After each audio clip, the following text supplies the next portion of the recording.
உலகத்தினுடைய தலை சிறந்த ஆராய்ச்சி நிறுவனம் அப்படின்னு சொல்லப்படக்கூடிய CERN இந்த ஆராய்ச்சி நிறுவனம் சுவிட்சர்லாந்தில் அமைக்கப்பட்டிருக்கு. கிட்டத்தட்ட 27 கிலோமீட்டர் பரப்பளவுல ஒரு மிகப்பெரிய ஆராய்ச்சி நிலையம் இது. அத்தனை வகையான ஆராய்ச்சிகளும் நடக்கக்கூடிய இந்த இடத்தினுடைய நுழைவாயில்ல ஒரு நடராஜர் சிலை வச்சிருக்காங்க அப்படின்னு சொன்னா உங்களால நம்ப முடியுதா?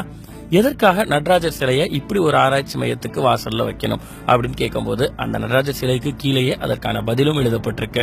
காலத்தால சொல்ல முடியாத பல கேள்விகளுக்கான பதில்கள் இந்த சிலையில் அடங்கி இருக்கிறது அப்படின்றதான் அவங்க எழுதி வச்சிருக்கக்கூடிய விஷயம்.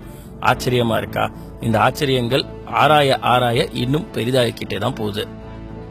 நடராஜர் சிலையினுடைய அமைப்பு இந்த பிரபஞ்சத்தை வெளிப்படுத்துது. நடராஜரை சுத்தி இருக்கிற இந்த வளைவு இந்த பிரபஞ்சத்தையும், அதுல பதிக்கப்பட்டிருக்கிற நெருப்பு இந்த பிரபஞ்சம் விரிவடைஞ்சுக்கிட்டே இருக்குன்றதை வெளிப்படுத்துது.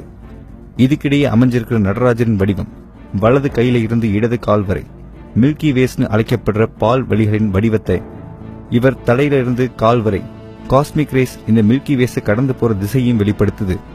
நடராஜருடைய இதயம் அமைஞ்சிருக்கிற இடத்துலதான் நம்ம வாழ்ற சூரிய குடும்பமான சோலார் சிஸ்டம் அமைஞ்சிருக்கு. நடராஜரின் இடுப்பை சுத்தி நகர்ற பாம்பு காலம் எப்பவும் நிக்காம ஓடிட்டே இருக்குன்றதை வெளிப்படுத்துது. இந்த பிரபஞ்ச அமைப்பு தான் மேற்கு நாட்டு விஞ்ஞானிகள் பிக் பேங் தியரி தீசிஸ் மூலமா நிரூபிச்சிருக்காங்க.